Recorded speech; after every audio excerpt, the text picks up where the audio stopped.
അത് ഞാനിന്ന് തയ്യാറാക്കുന്നത് റാഗി കൊണ്ടൊരു പുഡിങ്ങാണ്. 2 ടേബിൾ സ്പൂണ് കൂരം എടുത്തിട്ടുണ്ട്. വെള്ളം ഒഴിച്ചൊന്ന് മിക്സ് ചെയ്യാം. 1 കപ്പ് പാലെടുത്തിട്ടുണ്ട്, അത് ഒഴിച്ചു കൊടുക്കാം. റാഗി ഇതിലോട്ട് ഒഴിച്ചു കൊടുക്കാം. ആയിട്ടൊന്ന് മിക്സ് ചെയ്തെടുക്കാം.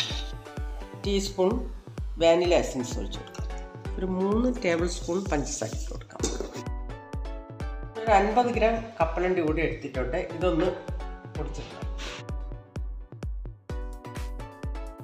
നന്നായിട്ട് ഇത് കൈവിടാതെ ഇളക്കണം. പുഡിങ് റെഡി ആയിട്ടുണ്ട്. നമുക്ക് സ്റ്റൗ ഒന്ന് ഓഫാക്കാം. അറിയാലോ, നല്ല ഹെൽത്തി പുഡിങ്ങാണ്. അപ്പം നമ്മുടെ കശുവണ്ടിയൊക്കെ നല്ല പുഡിങ് റെഡി ആയിട്ടുണ്ട്. ഇത് നമുക്കൊന്ന് ഫ്രീസറിൽ വെച്ച് കൊടുക്കാം. റെഡി ആയിട്ടുണ്ട്. നമുക്കൊരു പ്ലേറ്റിലോട്ട് മാറ്റാം. നമ്മുടെ റാഗി